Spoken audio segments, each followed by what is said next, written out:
Previously on Two Foreskins Walk Into a Bar. Well, Malik said, what are you going to do? I thought for a moment and closed my eyes. I'm going to fight for the man I love. Chapter 10. What is it we do when we love? He's asked me on a bloody date, Marty exclaimed. I knew I'd get him in the end. Marty was talking about his husband Amir, with whom he'd been secretly flirting online under a fake profile. These people think they can take me on, but I can hold my breath longer than any motherfucker. It's true, Marty was hardcore and could play a long game.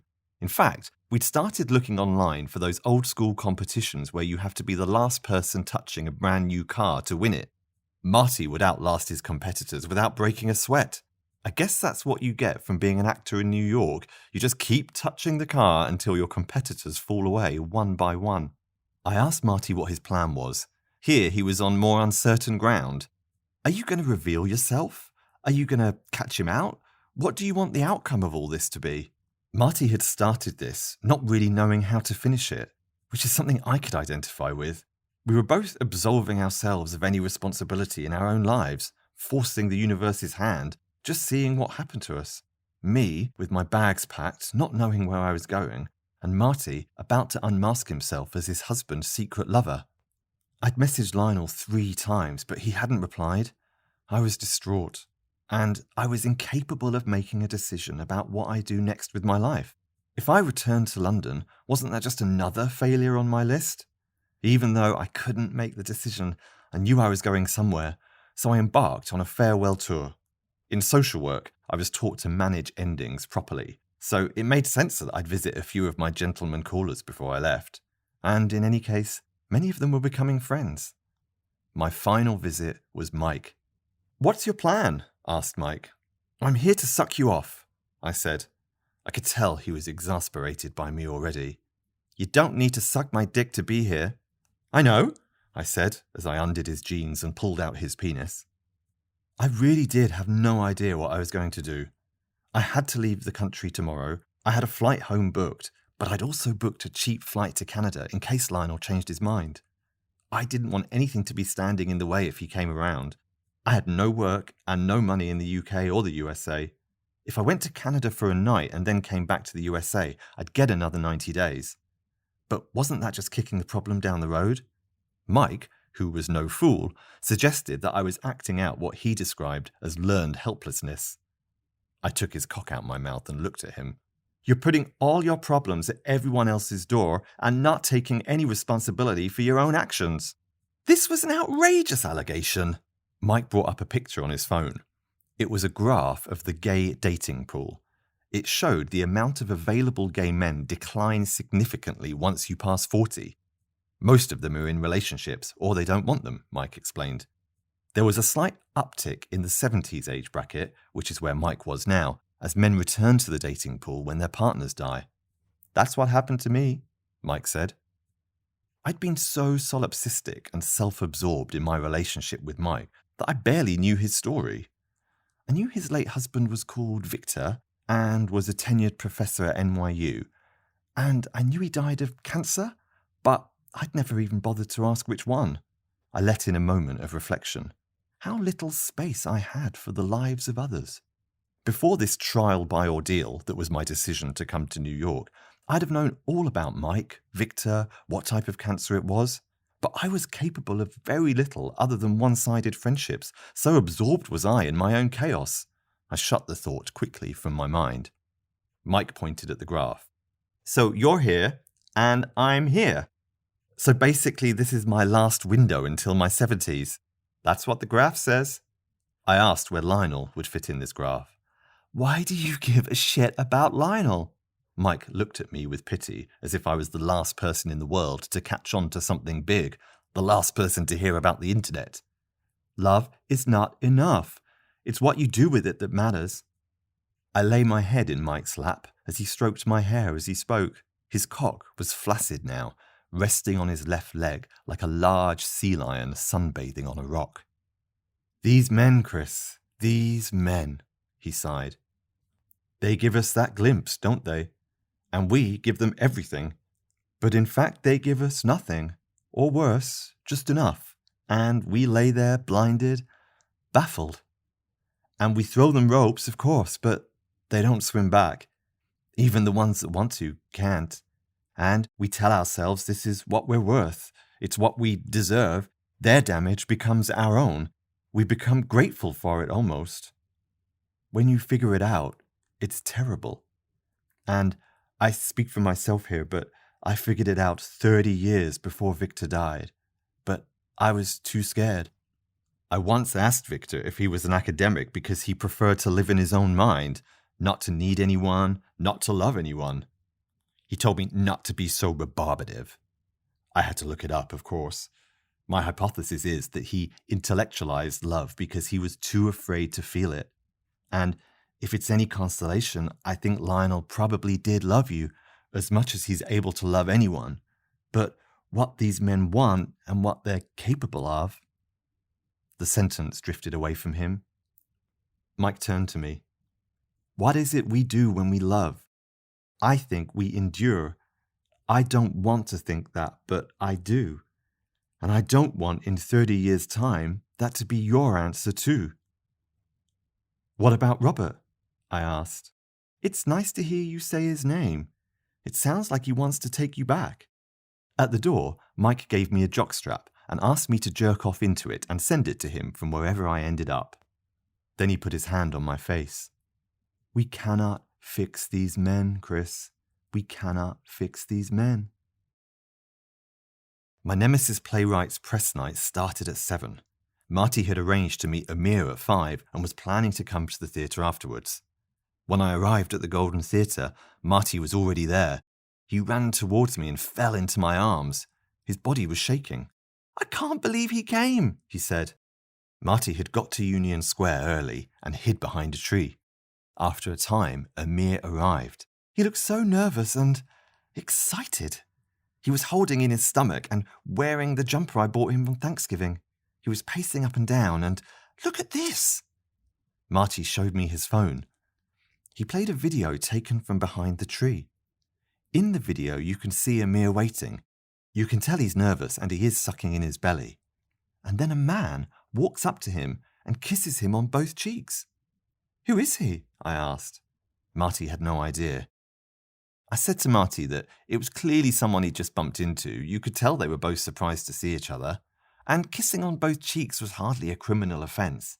Marty hushed me and brought me back to the video, where I could now see Amir and the man kissing on the lips, a prolonged, erotic kiss. I'm the only one that gets to have an affair with my husband, Marty spat. What are you going to do? Nothing. Not yet. I have the power right now, and that's how I like it. Did you approach him afterwards? I asked. No, I stood the fucker up. I felt sad that deception now lay at the heart of Marty and Amir's relationship. I remember Amir getting the Grindr notification when I was in his kitchen and hesitated as to whether I should tell Marty or not. The bell rang. It suddenly hit me. I was about to be in the same room as Robert. I started to cry. I told Marty I couldn't go in. I was too scared to see him. But Marty pulled me in and sat us in our seats. We were in the mezzanine, which Marty scolded me for, but it meant I couldn't see all the seats directly below us. Nevertheless, I scoured the room for Robert. I could see, however, my Nemesis playwright take her seat. Her open, kind face was now withered, frightened, I suppose. I folded my arms and sat back in my seat with a sneer. Let's get this over with, I thought. Come on, let's see you pull the wool over the eyes of another set of critics. Heaven forbid they see you for the hack you really are. The play was astonishing. The sweeping scale and breadth of the story, the complexity and nuance of its ideas, its playful, surprising form, its ingenious, masterful structure, the sheer skill and confidence of the endeavour, and the language. Not one word wasted, not one word too few. The audience laughed, cried, and in the final line before the interval, 804 of us gasped in a moment none of us saw coming. It was truly exquisite. The air in the intermission fizzed with excitement. We were all of us gripped. A spell had been cast. I looked at Marty. Ever the loyal friend, he shrugged in a take-it-or-leave-it kind of way. I squeezed his knee, and he poured forth the joy of the first 90 minutes. That bit where and he said, and I didn't see that bit coming when she revealed she was. Afterwards, I sat still, deeply spoken to by the play. Then I rose to my feet and applauded till my hands hurt. I turned to my right, and there, smiling, was Robert. As he took me in some more, he noticed my emaciated, pallid appearance, and his face turned to shock, and then that smile again. We held each other as the crowd swarmed out. I didn't want to let go of him. "We need to get you some food," he said. Robert was wearing his press night shoes and suit jacket. I didn't recognize the shirt he had on, and he had new glasses. His hair was longer, more styled than before. He looked good. For many months, I thought I had killed him. If the pain he was feeling was anywhere close to what I was feeling, then I figured I must have brought him pretty close to death. But in front of me now was confirmation that he was alive and looking well. We talked about the play, how incredible it was, how fantastic his work was too, and I asked him to pass on my respect and admiration to my nemesis. Robert, who was present at my nemesis playwright origin story all those years ago, laughed and confessed that he'd taken a small amount of delight in working on her play. We soon relaxed into our familiar chit-chat.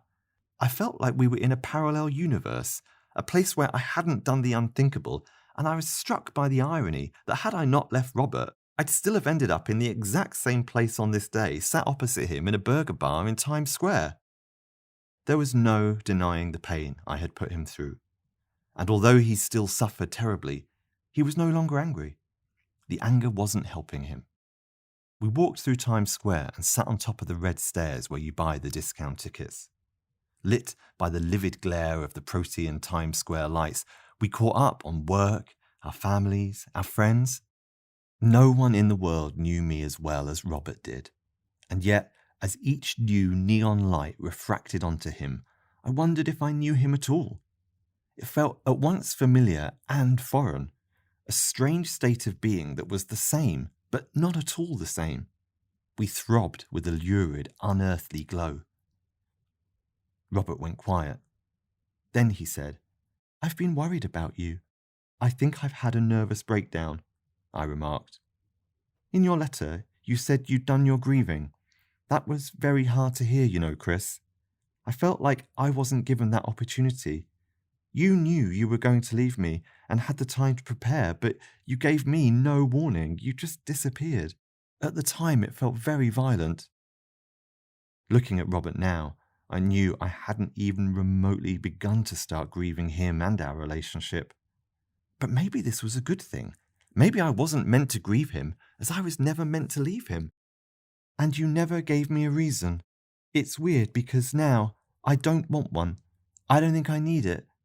You did what you needed to do, and sometimes terrible things happen in life, like a plane falling from the sky or an earthquake, or the man you love the most gets up one day and doesn't come home. The worst thing that could ever happen to me happened, and it turns out you don't die, not from heartbreak. And for a while I gave you the power, knowing the reason was what was going to get me out of this, but eventually I did it without you." Without thinking, I said, "I wanted to be loved differently." Robert looked at me and was silent for quite some time. I could tell I had wounded him. He said, "You know, sometimes I think for you it's about the line. Your brain comes up with this good line, and yeah, it's zingy and looks good on a page and sounds good on stage, but it's not what you actually think. It's just a line. Watching you drift away and not being able to reach you was the worst experience of my life, and you turn it into a pithy one-liner. Robert, I am so sorry. Can I come home with you, please? I think I'm ready." He looked at the floor. "I loved you the best I could," he said. "But you don't love me now?" "Of course I love you. I will always love you." "My flight is tomorrow, Robert. I still got the keys to the flat." "No, you don't. Robert replied. Don't you remember you posted them back through the letterbox before your taxi came? I left you at the wheelie bins, then I came back to the flat and I just slumped down against the door and you posted the keys back through the letterbox and they hit me on the head. I wasn't sure if I was supposed to laugh at this. It's not fucking funny. You really hurt me. There was a long pause. Robert said, all I wanted every single day was for you to come home and for you to let me take care of you, for you just to let me love you again and for me to take your pain away. But you never did. And I realized eventually I might as well be trying to bend a spoon with my mind. And you say now you wanted to be loved differently. Well, I don't think I have another way. I didn't mean that, Robert, you're right. It just came to me and I said it. Please can I come home, Robert? Robert stood up and turned to look at me. He said, I read somewhere we can only know what we can bear to know. I think I know enough now. He squeezed my hand and smiled, and then walked down the red steps into the crowd until I couldn't see him anymore. It took me several minutes to process what had just happened. I sat motionless, emotionless, and totally alone.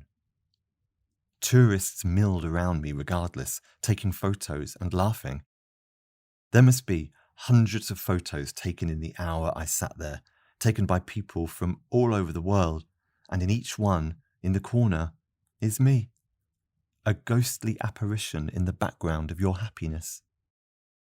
I went over to Hell's Kitchen to find Marty. He was, of course, on the dance floor, majestic as ever, feet liberated from plaster cast and crutches. I took in the scene. Men everywhere, booze everywhere. What I really wanted to do was eat. So I walked down 9th Avenue towards a pizza place I liked. On the way there, I passed a restaurant with an excited throng outside.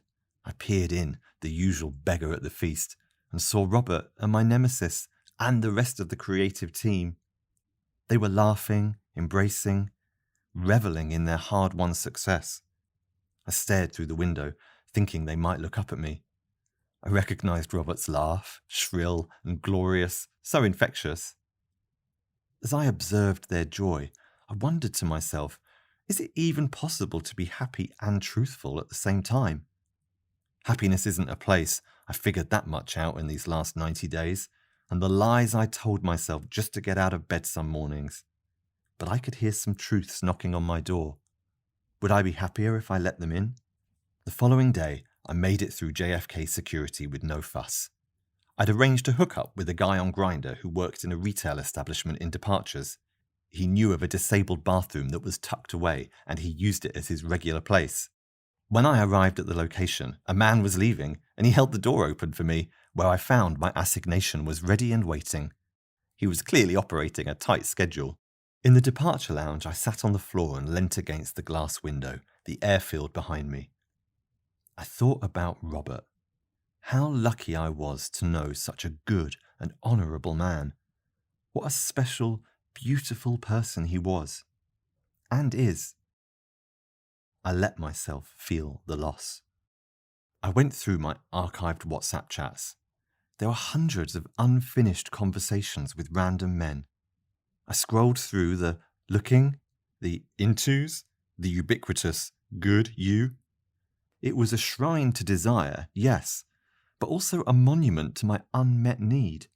I continued through my Magna Carta of loneliness, and I saw my chat with Lionel. The hours I had spent doing textual analysis on each sentence, each full stop, each emoji. Desperately needing meaning, reassurance. I saw it all with new eyes. What I'd taken previously as proof of his love now appeared to me as proof of its absence. It's the spaces between. I'd filled them with his love. After all, there is a difference between what is arguable and what is demonstrable. I had argued for Lionel's love without ever having it demonstrated to me. And he didn't owe me that. Calmly and without anger, I deleted the messages, leaving a blank slate. I thought of Robert still, how he had let go of anger. And I tried to imagine inside of me a candle, and no critic, no gatekeeper, no empty auditorium, and no man would ever get to blow it out. I would guard it fiercely.